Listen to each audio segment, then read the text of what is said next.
disait, Dieu avait honoré tout ce qu'il disait, et il était appelé pour cette tâche. Ainsi pourquoi devait-il dire, que dois-je faire?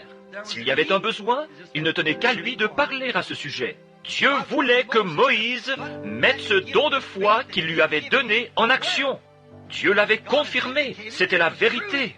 Et Dieu voulait que Moïse, que le peuple voie qu'il était avec Moïse. Et lui était là-bas qui attendait, disait, « Seigneur, je ne suis qu'un bébé, j'attends que tu me dises, et après j'irai faire ceci.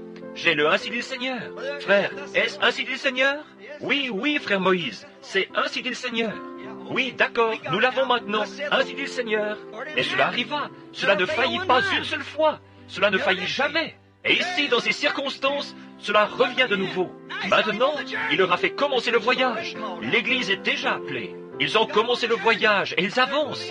Et Moïse se mit à crier, « Seigneur, est-ce ainsi dit le Seigneur? Que dois-je faire? » Bon, Dieu voulait que Moïse mette la foi qu'il lui avait donnée dans ce don qu'il avait clairement confirmé.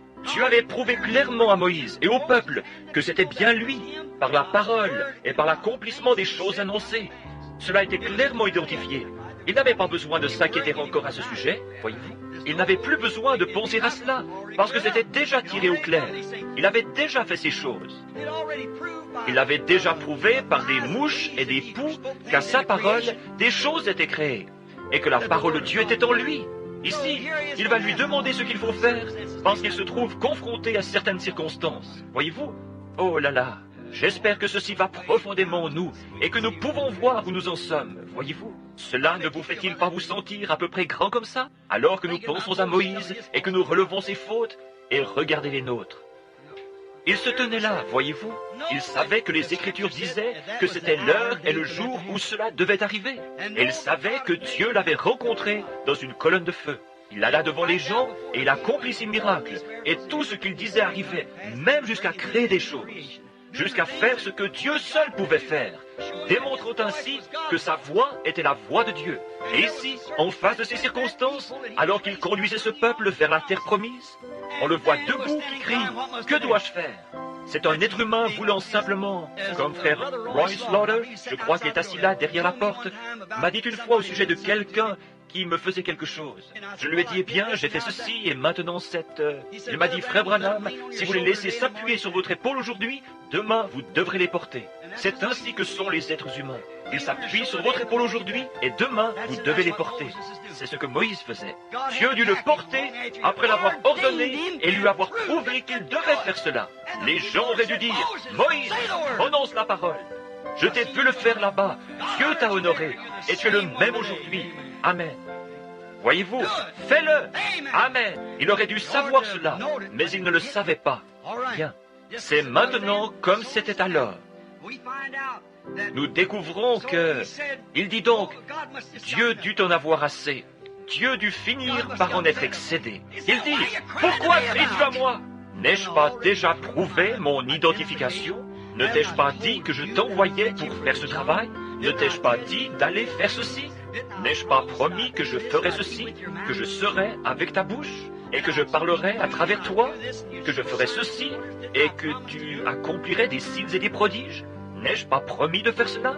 N'ai-je pas fait cela exactement? Et n'ai-je pas détruit tous les ennemis qui étaient autour de toi? Et tu es là maintenant au bord de la mer Rouge, précisément dans l'exercice de tes fonctions, faisant ce que je t'avais dit de faire, et tu es encore en train d'hurler et de crier à moi. Ne me crois-tu pas? Ne peux-tu pas voir que je t'ai envoyé pour faire ceci? Oh, si cela n'est pas l'être humain, oh là là. Ainsi Dieu dut en avoir assez. Il dit, tu sais que tu as besoin de cela. Tu sais que si tu veux emmener ces enfants à la terre promise, c'est exactement, tu es confiné ici à cet endroit. Tu ne peux rien faire d'autre. Il y a donc un besoin. Pourquoi cries-tu à moi? Pourquoi me regardes-tu? Pourquoi m'appelles-tu? N'ai-je pas prouvé cela aux gens? Ne te l'ai-je pas prouvé? N'ai-je pas appelé cela? Cela n'est-il pas scripturaire? N'ai-je pas promis d'emmener ce peuple vers ce pays? Ne t'ai-je pas appelé et ne t'ai-je pas dit que je le ferais? Ne t'ai-je pas appelé et n'ai-je pas dit que je t'envoyais pour le faire? Et que ce n'était pas toi, mais moi? Et que je descendrai et que je serai avec tes lèvres? Quoi que tu dises, je le confirmerai, je le prouverai. Ne l'ai-je pas fait? Alors quand n'importe quelle petite chose survient, pourquoi agis-tu comme un bébé? Tu devrais être un homme. Parle au peuple. Amen. Ensuite, avancez. Amen. Voilà, c'est ça. Ne crie pas, parle. Amen. Oh, j'aime cela. Pourquoi cries-tu à moi? Parle simplement au peuple et va de l'avant vers ton objectif.